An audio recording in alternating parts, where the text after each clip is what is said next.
광고 시간에 말씀드렸던 것처럼 우리 1층에서 우리 김옥희 권사님의 그림이 전시가 되고 있는데 어제 우리 권사님의 고등학교 동창들 중에 신우의 모임을 함께 하시는 분들이 특별히 많이 오셔서 또 뜻 깊게 그 자리에 함께 해주시고 또 저희 성도님들 중에서도 또 여러분들이 많이 다녀가셨습니다. 우리 권사님을 그렇게 또 한편 추모할 수 있게 되어서 참 감사한 시간이고 또 그런 여건이 마련될 수 있어서 참 그것도 하나님 앞에 감사되었고 오늘 또 우리 친지 가족 유족들께서 또 함께 참여해 주셨는데요. 어제 이제 그림들을 가져와서 이제 배치를 하고 그렇게 하는 가운데 1층 공간이 평소에는 조금 특수한 형태이긴 하지만 카페로 운영이 되던 곳이라 공간에 음악이 나오게 되어 있습니다. 그런데 평소에 이제 늘 나오던 그 카페용 음악이 나오고 있는 것을 제가 듣고 조금 전시회에 더 적합한 음악을 좀 찾아야 되겠다 하는 생각을 하고 제가 들어가서 어떤 음악을 골라서 틀었습니다. 그런데 다녀가신 분들 중에 어떤 분이 저에게 이 음악을 누가 고르셨냐 그래서 제가 고른 음악이 그렇게 나쁘진 않았구나 하는 생각을 했는데요. 제가 고른 음악은 바흐의 무반주 바이올린 파르티타. 일단은 전곡을 그냥 반복해서 틀었는데요. 제가 그 곡을 별 고민 없이 선택할 수 있었던 이유 중에 하나는 예전에 제가 바흐와 관련해서 설교를 한 적이 있는데 여러분 기억나실지 모르겠습니다. 화면을 잠시 열어주시고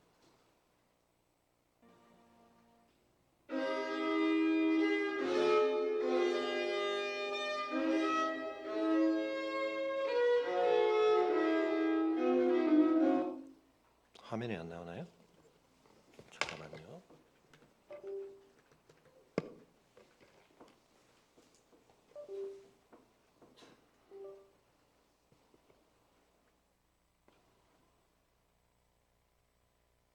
나옵니까?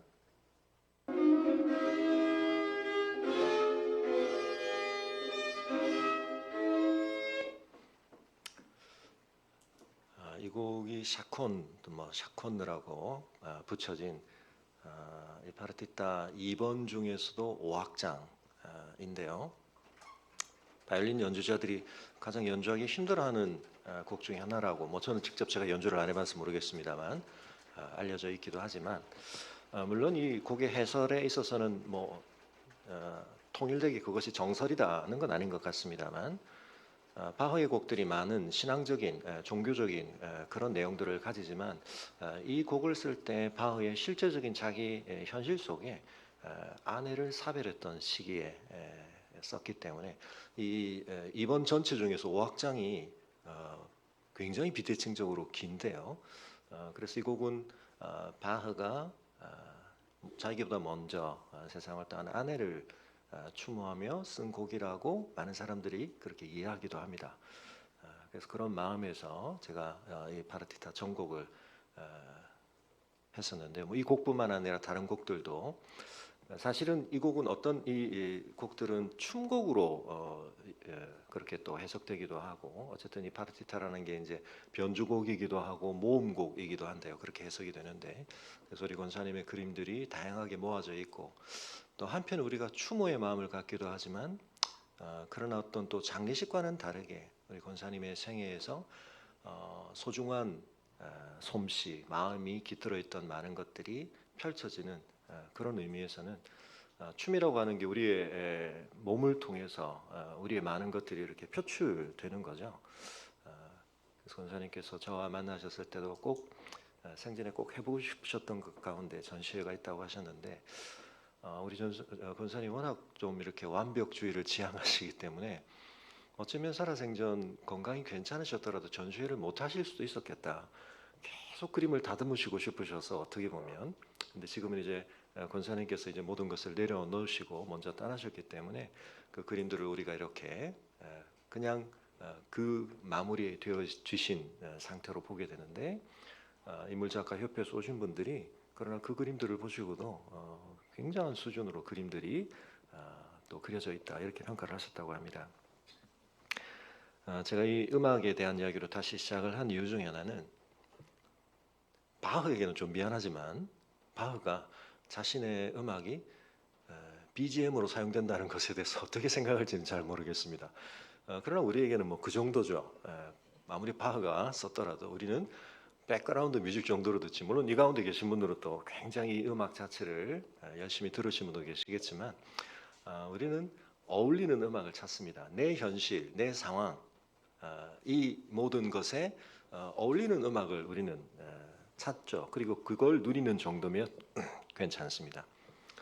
그러나 잠깐 화면 다시 열어주시고 그때 제가 설교를 드리면서 말씀을 드렸지만 일본 사람인데요. 이 바흐 소사이어티, 바흐의 전곡을 지금 계속 다시 녹음하고 알리고 하는 일을 하고 있는 아마 네덜란드에 있는 팀이죠. 네. 여기 지금 이제 책임자격 음악 디렉터로 하고 있는데 이 사람이 지금 들고 있는 이 악기를 비롯하여 이 사람은 바흐의 음악을 백그라운드 음악으로 사용하는 사람이 아니라 그 음악을 본질로 생각하고 그 음악에 더 바흐가 그 음악을 만들었을 때 바흐에게 있어서 그 음악이 무엇이었을까를 찾아가는 사람이죠. 그래서 우리가 요즘 쓰는 바이올린하고 좀 다릅니다. 그 시대의 바이올린, 그 시대의 악기, 그 시대의 저 악기를 만들 때는 오늘 우리가 좀 더 쉽게 사용하는 악기들하고는 다른 재질, 다른 것들을 사용했는데 그걸 찾아가면서 그리고 그 느낌들을 살리려고 지금 음악을 하는 거죠. 이 사람에게는 음악이 백그라운드 음악이 아니고 그 음악을 위해서 자기의 모든 걸 맞추고 바꿀 수 있는 거죠. 이해가 되시나요? 네. 우리가 시편을 읽을 때 한 편은 우리가 BGM처럼 들을 수도 있습니다. 네. 그러나 우리는 이 말씀을 이 사람이 바흐의 음악을 추구하듯이 읽어야 할 때가 있다. 또 읽어야 한다.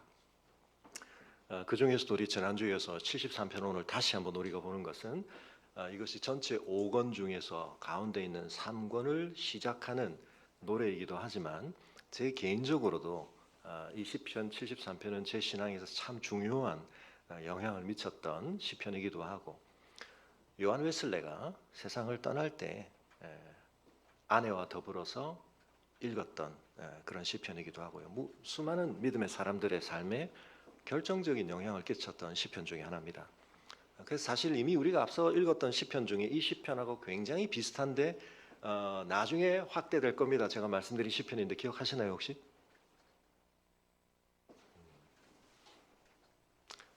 네, 숫자만 바꾸시면 됩니다. 37편입니다. 나중에 한번 다시 읽어보시면 시편 37편이 상당히 이 내용이 유사합니다. 숫자도 마침 비슷하죠. 거꾸로면 되니까.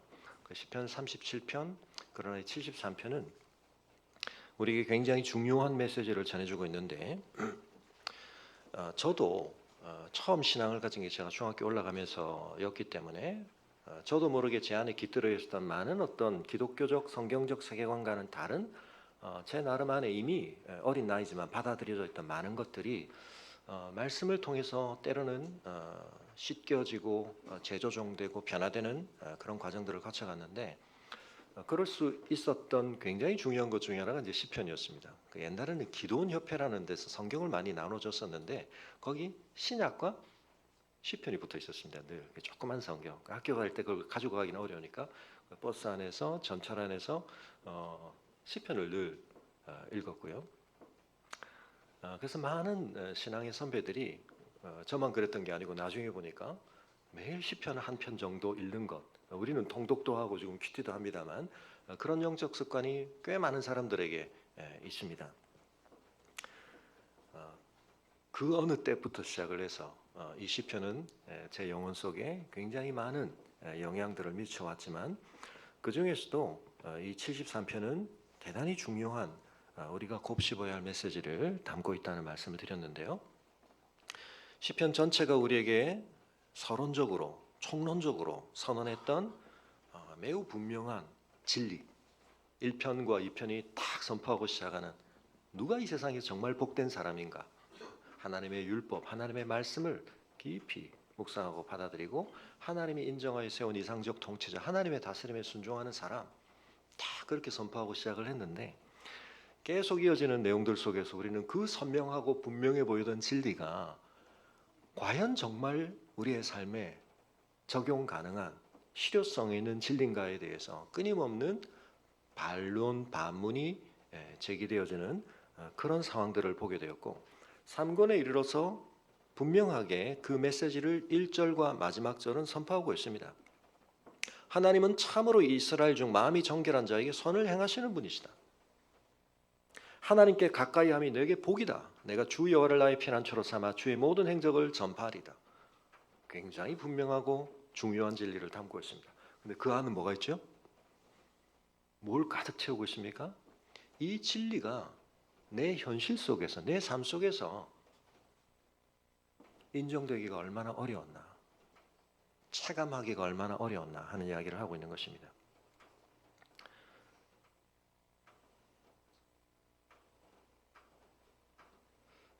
화면을 좀 띄워주시고, 네. 제가 소개해드리는 책이라고 제가 여러분이 다 읽으셔야 한다거나 읽기를 권해드리는 책은 아닙니다. 네. 슬라이브 지젝이라고 하는 오늘날 지적 환경에서는 가장 논쟁의 대상이 되기도 하고 또 많은 인기를 끌고 있는 인문학, 지적, 문학의 엘비스 프레슬리라 불려지기도 하는 그런 사람인데요. 제목이 무너지기 쉬운 절대성입니다. 오늘 제 책 설교 제목이 지난주에 이어서 신앙의 절대평가 그런 제목을 붙였는데 여기 작은 글씨로 보시면 보이시나요? 왜 그리스도적 유산은 쌓을 가치가 있는가? 이렇게 보면 이 사람이 크리스찬 같죠? 근데 이 사람은 개인적으로 크리스찬이라고 볼 수 있는 사람은 아닙니다. 이 사람은 지적인 토대에서는 유물론자입니다. 막시스트입니다. 그런데 오늘날 굉장히 만연되어 있는 포스트 모더니즘이나 굉장한 뉴에이지 비롯한 어마어마한 상대주의에 대해서 한편은 우리가 정말 절대성을 추구하려고 할 때 그 절대성의 중요한 보루를 어디로 오냐면 기독교로 본다는 점에 있어서는 물론 이 사람이 해석하고 있는 기독교에 대해서 제가 다 동의하는 것도 아니고 이 사람의 논지나 내용 전체를 동의하는 건 아니지만 그리고 제가 지난번에 잠깐 말씀드린 적이 있는데 이 타이레 이글턴이라는 사람도 굉장히 유명한 문학 비평 평론가인데요. 네. 죄송합니다. 알약이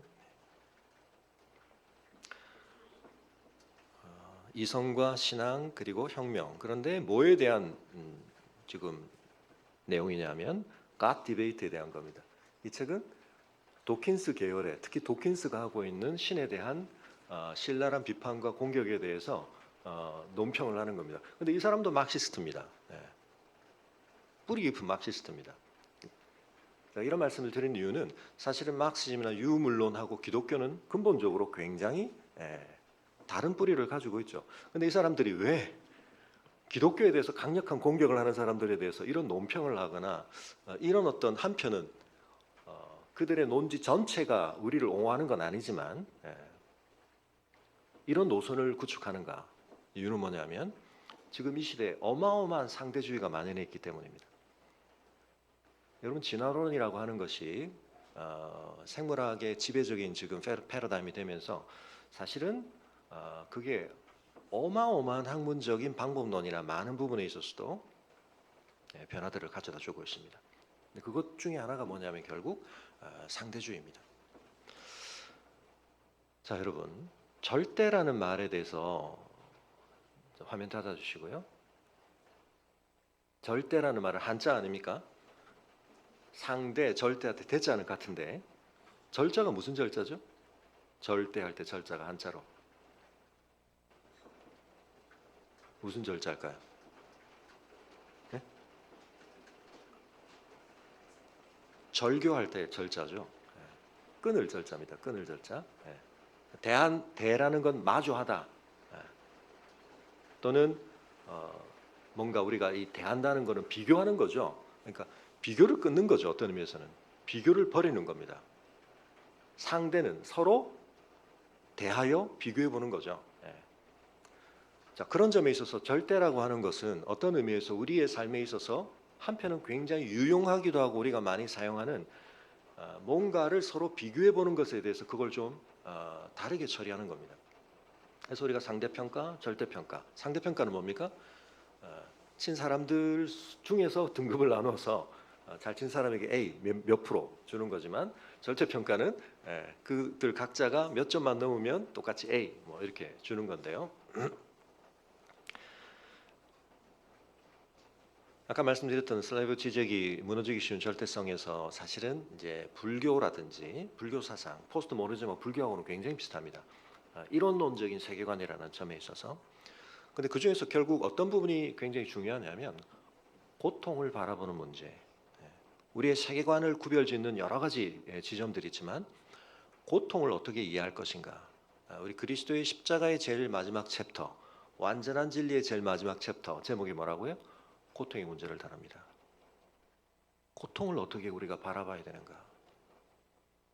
물론 그 고통에는 신체적이거나 또 물질적인 어떤 차원의 고통들도 있지만 사실은 가장 깊은 내적인 고통, 특별히 그것은 그리스도인들에게 있어서는 우리가 가장 중요하다고 여기고 가장 옳다고 여기는 진리가 내 안에서 온전하게 토대와 반석 역할을 하는 것이 아니라 그것이 흔들릴 때 거기에 대해서 내가 뭔가 확신을 잃어버릴 때 회의가 들 때 그럴 때 찾아오는 거죠. 이 세상의 현실을 바라보는데 하나님의 진리, 우리에게 그렇게 선명하고 분명하게 말씀되어진 진리가 옳아 보이는 게 아니라 그것과 정반대의 모습들이 정당화되는 것 같고 내가 믿는 진리는 오히려 이 세상 속에서 부정되어야 할 것 같고 그런 부조리한 삶들, 부당한 모습들을 우리가 보게 될 때 우리 안에 찾아드는 고통을 포함하여 우리의 삶에 많은 어려움들이 있는데 불교는 궁극적으로 그 고통을 굉장히 중요한 문제로 취급은 하지만 궁극적으로는 그 고통은 벗어버리는 겁니다. 포스트 모더니즘도 우리에게 그런 것들을 얘기하죠. 그런데 기독교는 뭘 얘기합니까? 여러분 기독교는 고통에 대해서 사실 이 시편 73편은 욥기하고 병행해서 많이 언급이 되는데요. 제가 자주 말씀드리지만 성경은 고통의 문제에 대해서 그것을 결코 피상적으로 다루지 않습니다. 우리가 욥기를 읽을 때마다 느끼셨겠지만 욥기를 읽는 것 자체가 우리에게 좀 고통스럽지 않습니까? 왜 이걸 읽어야 되지? 근데 성경은 인생이 겪는 고통과 고난의 문제, 특별히 하나님을 오히려 믿기 때문에 더더욱 품을 수밖에 없는 그 내적인 고통과 어려움을 우리에게 외면하도록 회피하도록 만드는 것이 아니라 억압하게 만드는 것이 아니라 들추어냅니다. 직면하게 합니다. 여러분 시편은 우리에게 계속 그렇게 하고 있습니다. 근데 슬라이브 지적이 거기서 지적하는 것처럼 무너지기 쉬운 절대성을 정말 추구하는 건 사실은 굉장히 어렵습니다. 우리가 절대성을 추구하는 것 같지만 많은 이데올로기에 빠진다는 겁니다.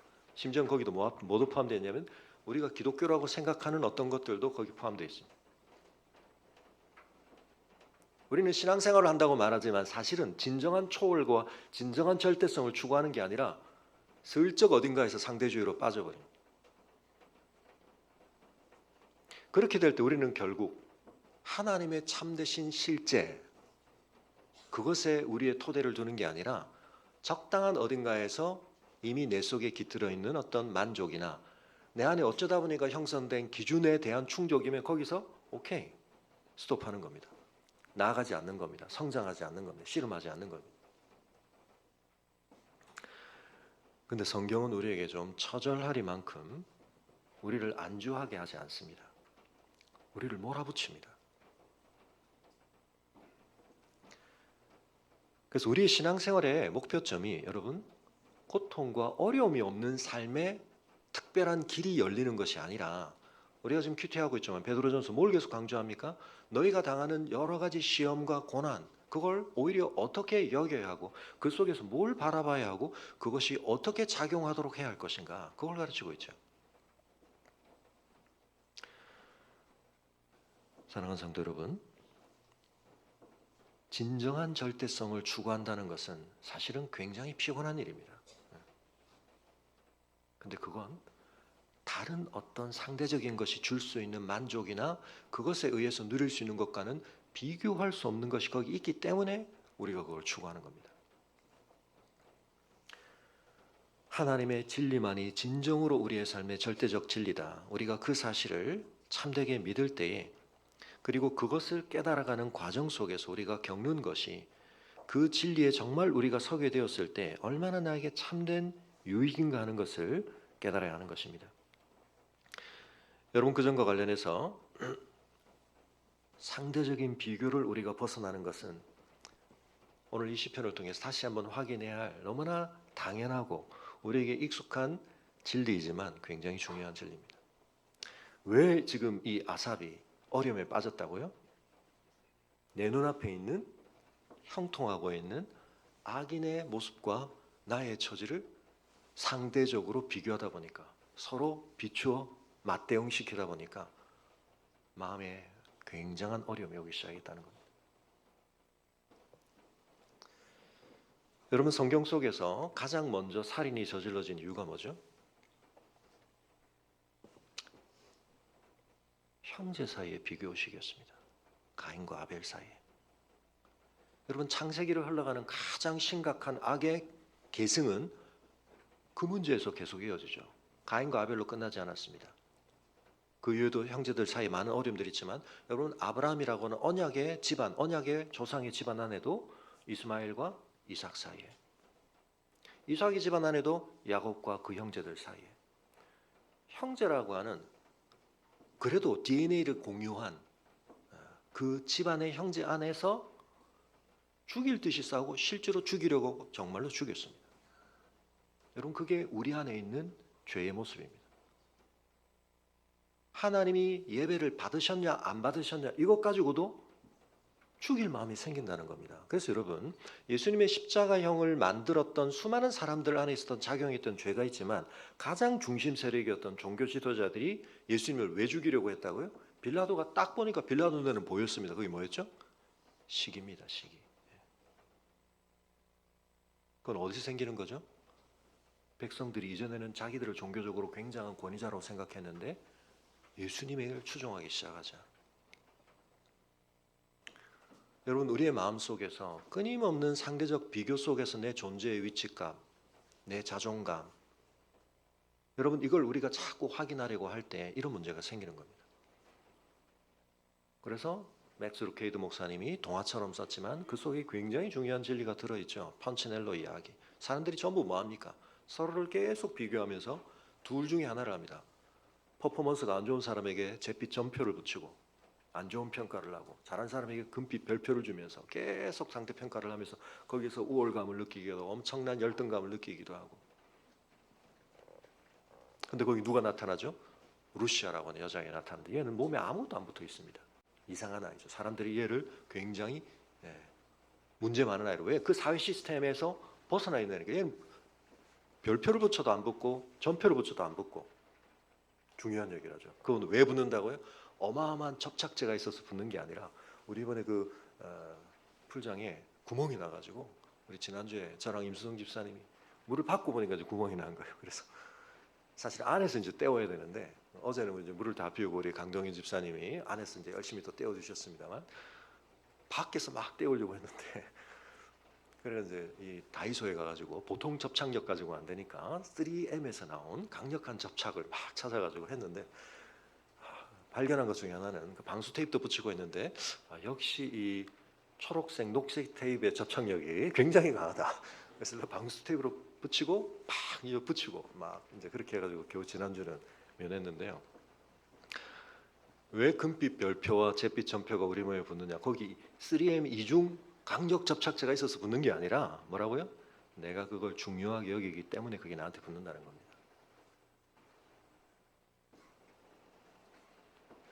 근데 루시아는 왜 그게 안 붙죠? 엘리 아저씨, 하나님을 상징하는 엘리 아저씨, 자기들을 만든 목수를 늘 만나러 가는데 그분이 나한테 뭐라고 하시는가, 그분이 나를 어떻게 보시는가, 그분이 나를 뭐라고 여기시는가를 나는 가장 중요하게 여기다 보니까, 똑같은 웻믹들이 나무 인형들이 나한테 주는 전표나 별표가 그걸 상쇄시키는 거죠. 의미가 없는 거죠. 이게 상대와 절대의 차이입니다. 우리가 하나님 앞에 와서 내가 누구지? 하나님께서 나를 뭐라고 부르? 나는 너희를 거룩한 내 나라요, 왕 같은 제사장이요, 내 소유된 영광스러운 백성으로 불렀다. 여러분 그거면 충분한 거거든요. 근데 우리는 기본 가지고는 안 된다고 생각하고 옵션에서 차이를 자꾸 벌린다고 생각하는데, 여러분 기본이 너무 충만하면 옵션이 벌리는 차이가 무색해진다. 제가 그래서 뭐라고 말씀드렸습니까? 여러분 1하고 1억, 심지어는 1조, 어마어마한 차이죠. 여기 선 하나 긋고 밑에 무한대를 치면 수학적으로는 무한소입니다. 0입니다. 차이가 없어집니다. 여러분 우리의 존재의 기본값이 하나님의 형상이고 우리가 그리스도 안에서 그 형상을 회복하게 될 때 그게 너무 엄청나기 때문에 거기 옵션을 뭘 더 붙였느냐에 따라서 일어나는 차이라는 게 어마어마하게 작은 값이라는 걸 알아야 됩니다. 근데 우리는 그 옵션의 차이를 가지고 사람을 근본적으로 평가하려고 하니까 거기서 문제가 생기는 거죠. 여러분 우리가 시편들을 통해서 이 얘기는 우리가 시편 139편에 가서 가장 결정적으로 하겠고 이미 우리 암송 선고에 들어있지만, 여러분 나는 누굽니까? 나는 나를 어떻게 봐야 됩니까?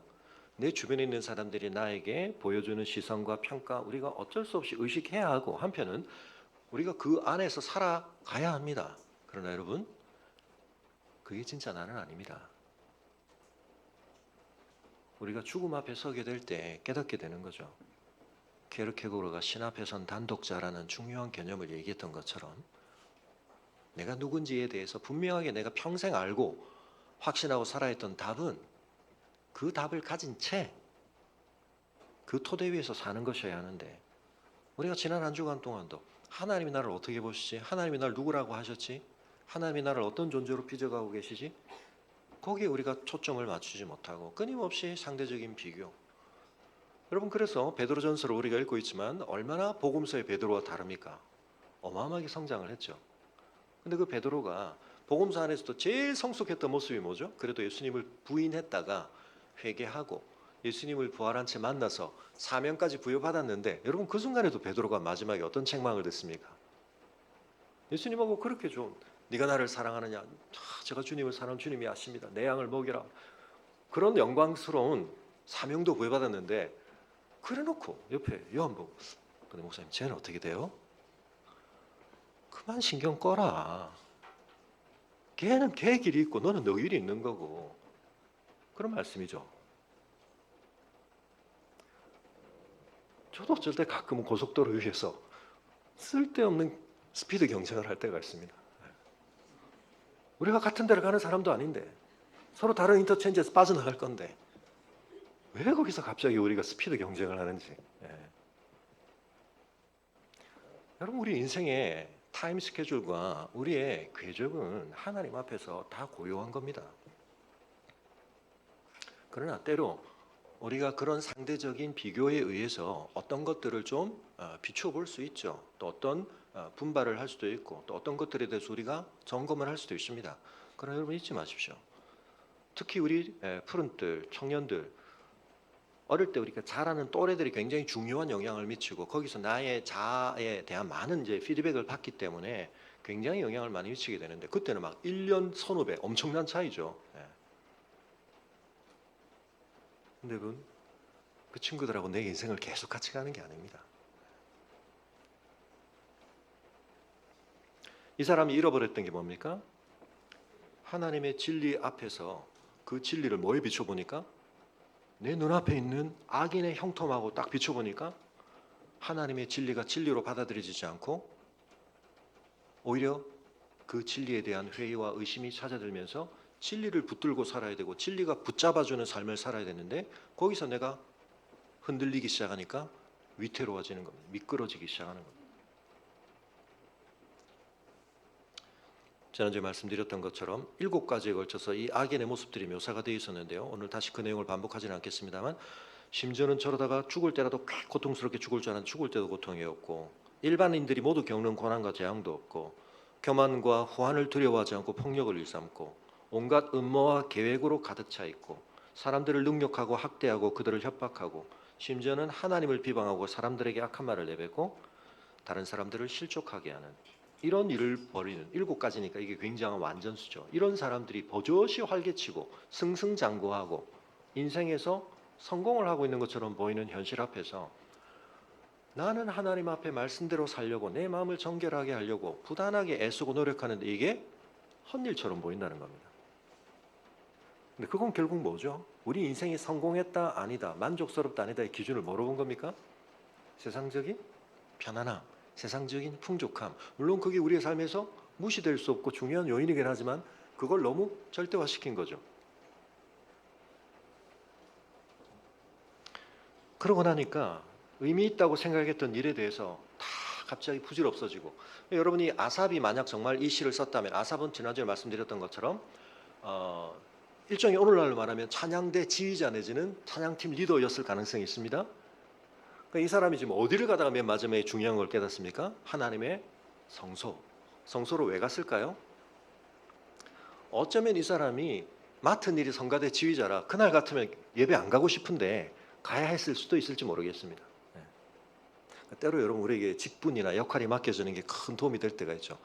그냥 내 마음 같아서는 안 갔을 일인데 제가 목사라서 설교를 해야 되니까 또는 뭐 대표 기도를 맡았으니까 그날 예배를 어쩔 수 없이 갔는데 그 바람에 그 자리에서 내가 또 하나님 앞에 새로운 은혜를 받을 수도 있는데요. 근데 자기도 옛날에 남들 앞에서 막 특송도 하고 사람들에게 찬양 지휘도 하고 이랬는데 자기 안에 내가 그랬던 것이 내가 헛일했다 싶고 그런 마음이 드는 거죠. 여러분 우리가 비교를 하지 말아야 되고요. 만약 우리가 어떤 판단을 해야 한다면 결정을 해야 한다면 어디서 해야 한다고요? 뭐가 지금 불이 바뀌었습니까? 네, 갑자기. 네. 여러분 우리의 삶의 모든 시간과 공간이 같은 차원과 깊이 질을 가지는 것 같지만 그렇지 않다고 말씀드렸습니다. 이 사람의 경우에 있어서는 성소에 들어갈 때 성소가 뭐라고요? 하늘과 땅이 맞닿은 것이죠. 하늘에서 이루어지는 일을 하나님이 땅에서 더 분명하게 나타내시기 위해서 언약을 두시고 하나님의 임재를 드러내시고 하나님 앞에 제사를 드리고 하나님의 말씀을 듣는 이것인데요. 여러분 그래서 우리의 삶에서 어떤 결정적인 중요한 판단을 하거나 선택을 할 때 내 상태가 하나님 앞에 그런 결정을 해도 괜찮은 상태인지를 먼저 점검하는 것이 굉장히 중요하고 제가 목사로서 여러분을 도와드리는 일은 그 점에 훨씬 더 많은 주의를 기울이고 또 노력을 쏟는다는 말씀을 드렸습니다. 전에 제가 보여드렸던 영상이지만 다시 한번 잠깐 보여드리면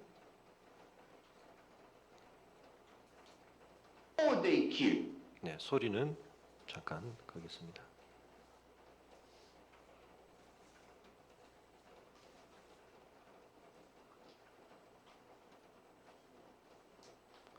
여러분 지금 왼쪽에서 보이는 게 이해가 되시죠? 평면에 전개도처럼 있는 게 이게 어떻게 입체적으로 합쳐지면 상자가 되는지 이해가 되시죠? 네.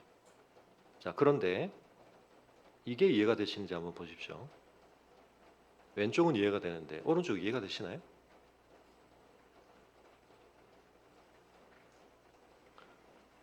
이건 이제 3차원적인 것을 4차원적으로 합성을 하면 어떻게 되는지를 보여주는 것인데 이제 유비적으로 보여주는 겁니다. 이해가 되시는 분은 좀 이상한 분입니다. 네. 우리가 이제 이해를 해보기 위해서 3차원 육면체가 평면을 통과할 때 평면에 나타나는 모양은 항상 뭐로만 나타납니까? 이렇게 지금 모양이 들어가면 사각형으로만 나타나죠. 그런데 이렇게 들어가면 제일 처음 만날 때는 뭐로 보이기 시작했을까요? 그렇죠. 점으로 나타나기 시작했을 겁니다. 그 다음은요. 사각형이 넓어지다가 선이 됐다가 사라지겠죠.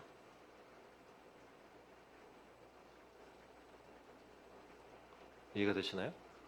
그러면 점, 선, 면이 다 나타난 겁니다.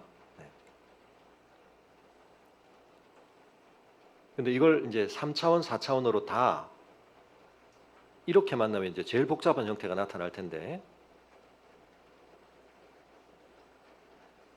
그 다음 얘기는 보여드려도 우리가 큰 의미는 없습니다.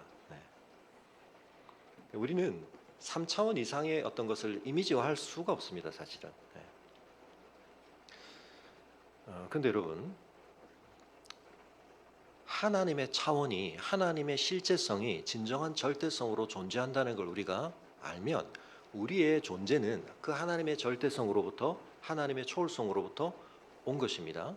그러므로 내 존재와 관련된 모든 것을 가장 완벽하게 이해하는 것은 하나님의 지평에서, 하나님의 관점에서 우리에게 주어진 평가, 말씀에 비추어 나를 이해해야 되는 겁니다. 때로는 내가 아무리 내 관점 속에서 내 상태를 투사해 봐도 그게 내가 속해 있는 실제 전부를 이해할 수 있는 그림으로 우리에게 나타나지는 않습니다. 그럴 때 믿음이 필요한 겁니다. 그러나 그 믿음은 무턱대고 아무거나 믿는 믿음은 아닙니다. 그렇기 때문에 더더욱 하나님이 뭐라고 말씀하시는지를 그 순간에 중요하게 붙잡고 따라야 하는 것입니다.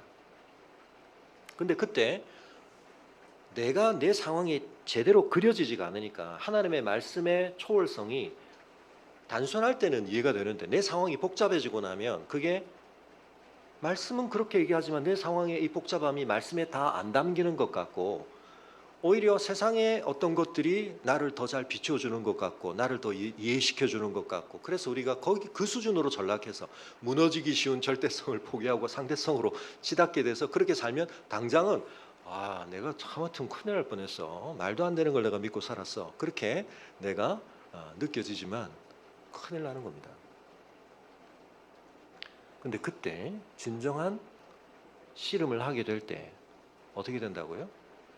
진정한 초월성을 경험하는 겁니다. 진정한 절대성을 경험하는 겁니다. 근데 그 지점이 어디냐면 사실은 우리의 삶의 고통과 고난의 때입니다. 심지어는 하나님의 말씀조차 내 삶에 대한 해석에 있어서 내 말씀에 대한 그 의미를 주는 데 있어서 뭔가 불만족스럽고 그것이 와닿지 않는 그때 오히려 뭘 더 해야 된다고요? 그때가 진정한 우리가 영적으로 성장할 기회입니다. 내 영적 수준이, 내 영적 저력이 확고하게 달라질 수 있는 때고 달라져야 하는 때라는 걸 우리가 그때 경험하기 때문입니다. 그러니까 그럴 때일수록 어디를 가야 됩니까? 예배에 와야 됩니다.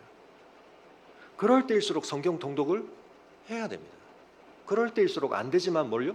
기도를 해야 됩니다. 시편이 우리에게 계속 증거해주는 굉장히 중요한 게 뭡니까? 아니 이렇게 회의가 되는데 이렇게 하나님에 대해서 억한 심정이 생기는데 하나님 정말 이러시게요 싶은 마음이 가득 차는데 그럼 뭐하고 있습니까? 계속 하나님께 얘기하고 있습니다. 그럼 그게 기도입니다. 유창하게 끊이지 않는 그런 말을 나열하는 게 기도가 아니고 하나님 앞에서 그 억한 심정을 부여잡고 그런데도 하나님 앞에 있는 그게 기도입니다. 그게 예배입니다. 그래서 여러분 오늘은 교회 못 가겠어. 이런 마음이 딱 들 때 이 말씀을 기억하신 오늘 내가 교회 꼭 가야 될 때구나. 이해가 되십니까? 오늘은 내가 컨디션이 안 좋아서 예배 빠져요. 여러분 신앙생활을 컨디션 따라 하시면 안 됩니다. 그러면 상대적 수준의 삶에 계속 머무는 겁니다. 그때 점프가 필요한 겁니다. 오늘은 내가 교회 꼭 가야 되는 때구나. 엄마, 아빠 나 교회 안 가려고 그러면 나 데리고 꼭 가. 와, 이게 영성이죠. 애가 영성 있으면 남편과 아내가 여보 나 내일 아침 일어나면 교회 안 가고 싶을 가능성이 많으니까 나 꼭 데리고 가. 이 사람이 신앙이 좋은 겁니다. 이해가 되시나요? 물론 막 뭐 코로나에 걸렸는데 막 뼈가 막 부러졌는데 잘 적용하시기는 바랍니다만 우리의 영적 상태에 대한 얘기입니다. 그럴 때 어떤 일이 일어나냐면 지금까지 내 지평에서는 헤아리지 못했던 것을 깨닫는 일이 일어납니다. 그런데 여러분 기독교는 우리의 고통에 대해서 하나님이 그 고통의 가장 깊은 자리에 함께 하신다는 것을 그것을 넘어서서 우리가 있어야 했고 우리가 있을 수밖에 없는 그 고통의 자리를 하나님이 대신하신다는 것을 이 세상에 왜 이 고통과 악의 문제가 발생했는가에 대한 우리가 다 깔끔하게 이해하고 해소되었어라고 말할 수 있는 그런 해명의 논리를 우리에게 제시하지는 않지만 하나님이 그 모든 것에 대해서 궁극적으로 책임지신다는 것에 대해서 자신을 온전히 내어주시는 사랑 안에서 그것을 다 끌어안으시고 반드시 그것을 변혁시키신다는 것을 우리에게 말씀하시되 그리스도의 십자가를 통해 말씀하시는 겁니다. 그래서 여러분, 그 부조리함을, 그 고통을, 그 해석되지 않은 고난을 짊어지고 우리는 가야 할 곳이 있습니다. 우리의 성소는 어디입니까? 성전은 어디입니까? 예수님의 몸이 참된 성전이시죠. 예수님의 존재가 완전한 성전이십니다. 그 성전 되심으로 십자가 위에서 살찌고 피 흘리셨을 때 실제 성전에서 무슨 일이 일어났습니까? 위로부터 휘장이 찢어집니다. 그 성소에서 일어나는 일은 주님의 육체 안에서 일어나는 일을 반영하는 것. 누가 실제입니까? 이 땅 위에 있는 성전은 하늘에 있는 참것의 모형과 그림자죠. 예수님의 몸 안에서 일어나는 일이 실제입니다. 그래서 구약을 계속 붙잡고 있는 게 말이 안 된다는 걸 히브리서가 얘기하는 겁니다. 여러분, 십자가가 우리에게 얼마나 어마어마한 빛을 주는지를 계속해서 여러분 기대하시기 바랍니다. 그래서 복음을 우리가 계속 깊이 곱씹어야 한다. 아, 목사님, 제가 예수님을 십자가의 보혈로, 피로, 공로로 제가 거듭나고 구원받고 그리스도인이 되는 것, 의롭다함을 여기 받는 거 압니다. 여러분, 지금 우리가 칼빈의 기독교 강요하면서 이신칭의에 대해서 3권에서 지금 그렇게 길게 얘기를 하는데 여러분, 우리가 너무 얄팍하게 알고 있습니다. 아, 제가 십자가는 뗐고요. 그 다음으로 이제 그 다음 진도가 저는 좀 나가야 됩니다. 여러분, 십자가는 떼는 게 아닙니다. 우리가 영원히 그 안에 머무는 겁니다. 아, 십자가 말고 딴 얘기 좀 우리 해볼까요? 그분은 복음을 정말 제대로 알지 못하는 분입니다. 하나님의 구원과 복음을 다 액기스로 압축하면 거기에 십자가와 부활이 있는 겁니다. 그리고 거기서 모든 게 다 나눈 겁니다. 그래서 베드로전서에서 지금 뭐 얘기하고 있습니까? 우리에게 주어지는 모든 구체적인 삶의 지침들, 모든 관계성 속에서 사왕과 주인의 관계, 아내와 남편의 관계, 모든 관계 얘기하는데 다 결국 어디로 갑니까? 그리스도의 십자가로 가지 않습니까? 거기서 주님이 우리에게 주신 것에 대해서 우리가 정말 그걸 깨닫고 있다면, 그걸 정말 누리고 있다면 그거 네 삶에서 이렇게 나타나야 되는 거야. 근데 한국 교회에서 제자 훈련, 뭐 사역반 이런 거 하면서 어떤 잘못된 인식을 심어놨냐면 기초 단계에서 십자가는 떼는 거고 저 위에 단계에 가면 이제 내가 막 노력을 하고 내가 뭘 해서 뭘 성취하고 영적으로 완전히 잘못된 겁니다.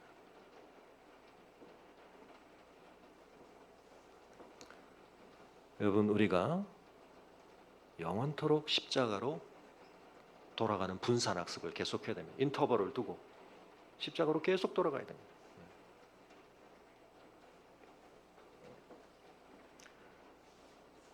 그럼 그때 내 종말을 내가 깨달았다. 하나님 앞에서 내가 어떤 위치에 있고 내가 어떤 삶을 살아야 하는지, 내가 받은 은혜가 무엇이었고 나에게 주어진 이 언약이 얼마나 엄청난 것인가. 여러분, 우리가 그걸 딱 비춰보게 될 때, 우리가 그 절대평가 앞에 서게 될 때 한편 우리가 한없는 부족함을 느끼게 되죠. 내가 이렇게 살아서는 안 되는데.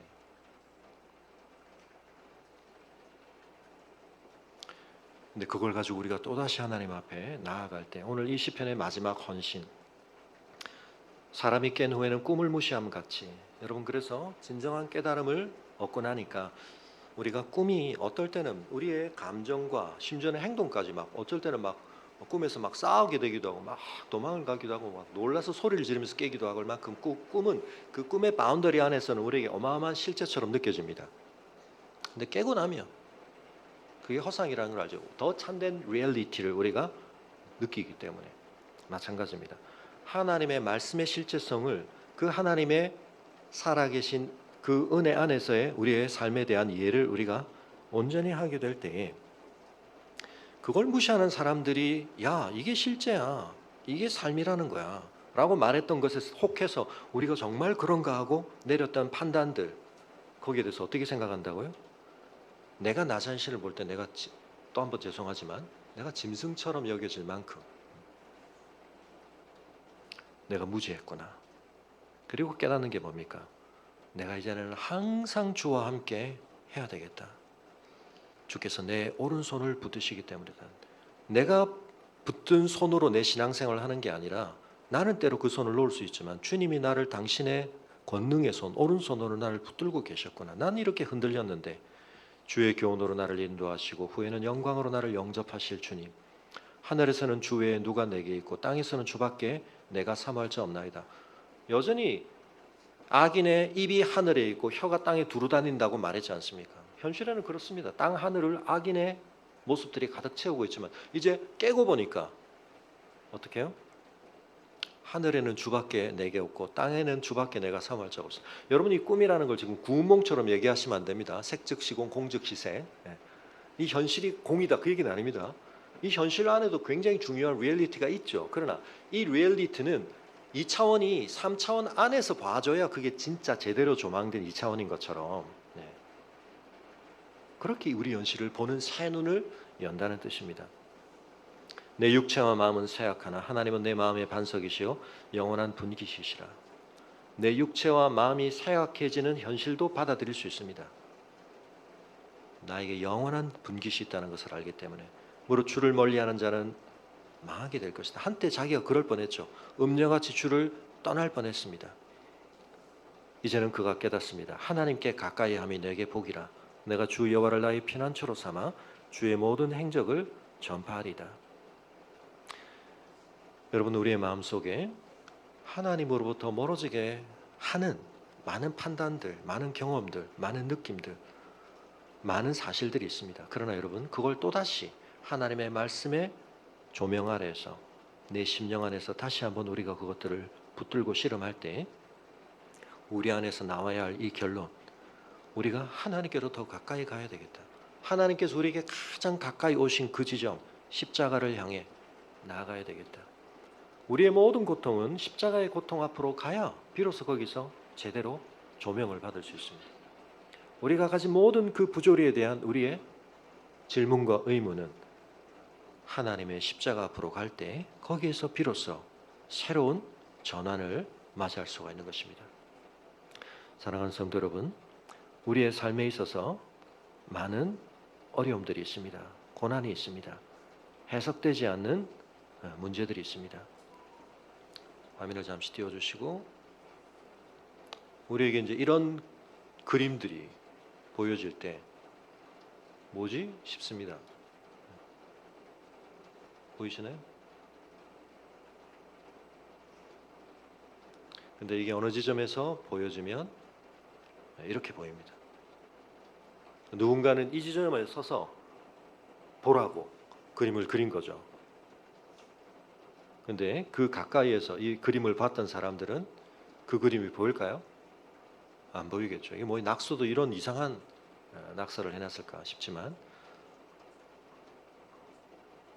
여러분 때로는 어떤 입체적인 그림들은 어느 지점에서 봐야지 이렇게 흩어져 있고 나뉘어진 것들을 우리가 입체로 보게 됩니다.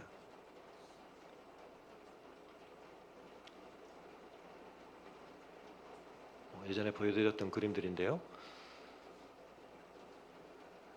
타노스 그림도 마찬가지죠. 뭐 딱 보니까 뭐 누군지는 알겠다.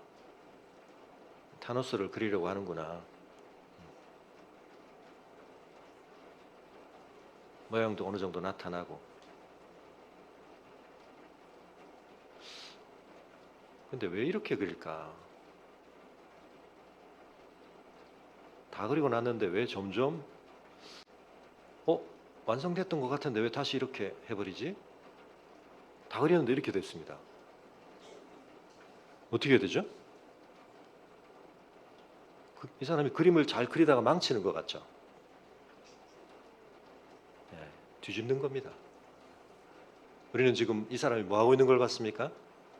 뒤집었을 때 나타날 이걸 그리기 위해서 뒤에서 지금 계속 뿌려온 거죠.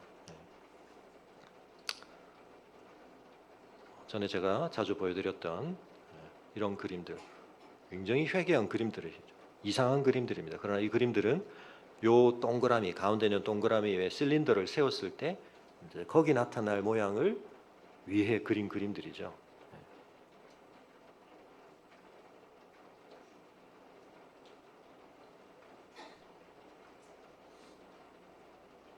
이것만 보면 우리는 이게 뭘 그렸는지 잘 모르겠고 잘 그린 그림인지 모르지만 이렇게 나타나는 걸 보면서 우리는 이 사람이 뭘 겨냥하고 그림을 그렸구나 하는 걸 알게 되는 겁니다. 사랑하는 성도 여러분, 화면 바꿔주시고요.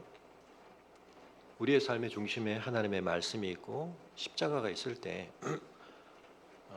우리의 다른 차원의 측면에서는 또 누군가의 관점에서는 아무리 누가 설명해줘도 이해할 수 없지만 우리가 십자가 앞으로 갈 때 하나님의 말씀의 지평 안에 우리가 머물게 될 때 그 산만했고 기괴하기까지 했던 내 인생의 이야기들이 모아지게 됩니다.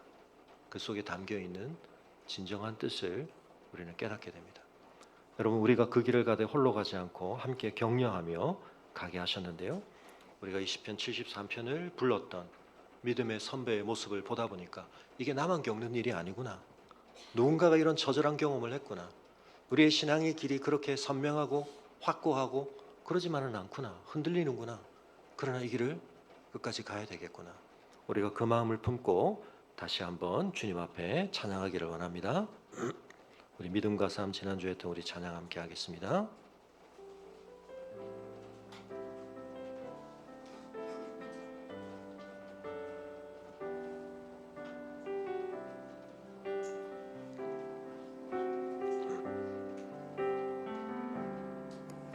믿음과 삶을 살아내는 실력이 너무나 다른 내 모습을 볼 때에 이 모습 꼭 주가 사랑하실까, 자신 없는 내 모습 그저 주님 앞에 있네. 나 같은 자도 사랑하여 주시고 한 번도 나를 떠나지 않으셨네. 아픔 속에 주를 찾게 여긴 날 꾸짖지 않으시고 내 손 잡아주시네. 오직 주님 안에 두려움 없네. 고난을 통해 날 만드심을 믿네. 주님만이 내 모든 것 되시네. 주의 강한 손 날 붙드시네. 오직 주님 안에 소망 있네. 내 삶을 통해 영광 받으시 주님, 주님만이 내 모든 것 되시네. 주의 선하심 나 노래하네. 의사 함께 기도할 때 우리가 겪는 고통과 아픔은 때로 우리를 고립시킵니다. 우리의 시야와 관점을 좁히고 가둡니다. 내 아픔이 너무 커져버리면 우리는 그 고통 속에서 주님조차도 작게 여겨집니다. 주님의 약속도 주님의 능력도 너무 미미하고 미약해 보입니다. 그러나 여러분, 우리가 그 속에서 정말 보아야 할 것은 나의 아픔과 나의 고통 속에서 내가 보지 못했던 주님의 고통이셨고 주님의 아픔이셨고 당신의 형상으로 우리를 빚어가시기 위해 주님께서 인내하셨고 우리의 자격 없음에도 불구하고 독생자를 내어주신 그 하나님의 사랑이 이런 연약한 우리를 빚어가시고 포기치 아니하시고 당신의 형상으로 우리를 세워가기 위해 우리가 생각할 수도 없는 그 시간의 먼 시점에서부터 우리를 향해 역사하기 시작해 오셨고 우리가 헤아릴 수 없는 그 마지막 때까지 주님께서 그 일을 포기치 아니하시고 이루어 가실 것을 우리가 바라볼 수 있어야 하겠습니다. 우리 시간 함께 주님 그 믿음 위에 우리를 견고하게 세워주옵소서 함께 기도하겠습니다.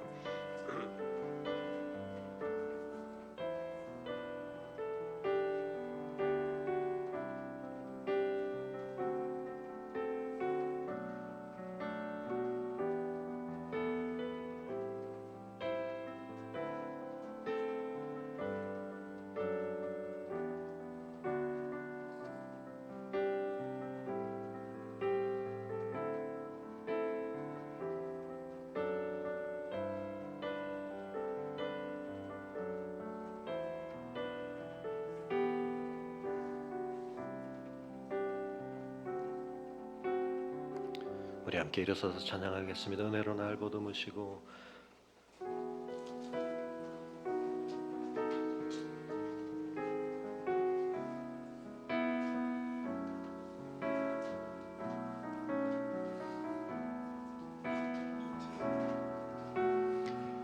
은혜로 날 보듬으시고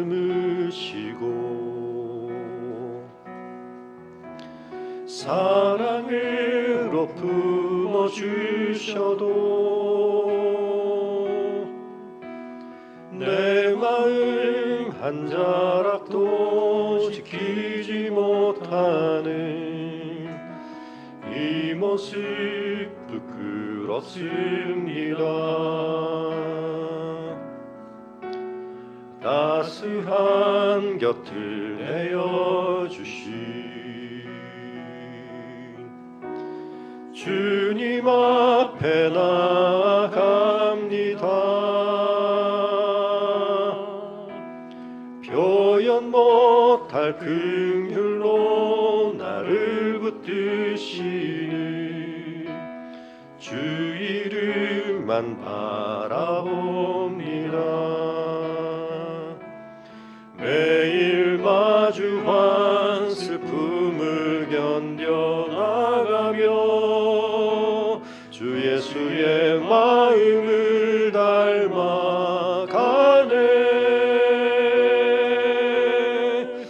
두려운 걸음마다 주가 동행하니 주지하며 오늘을 걷네. 주의 신실한 소망을 깊이 담으며 주 예수의 풍요를 채워가네.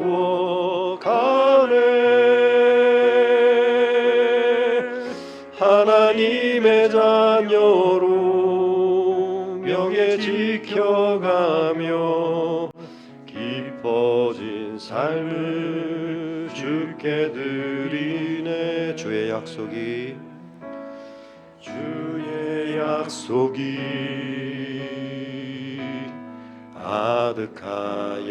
아득하여도 나의 자리를 힘써 지키리. 주의 마음에 합한 자 되어 그 길 기꺼이 나 걷게 하소서. 주의 계획은 성실하시니 나의 고백을 온전케 하네. 주의 나라가 세워짐을 바라며 모든 것 기꺼이 주께 드리네. 내 맘 아시는 주님, 힘겹게 비워낸 바램들 다 내려놓고 주의 위로 전하며 그 신실하심 바라보리.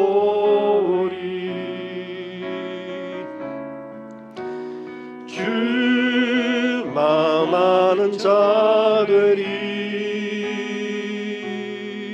주님의 일하심 비추는 그 통로 되어 주의 나라 위하여 내 소망 넘어 주 뜻 이루소서.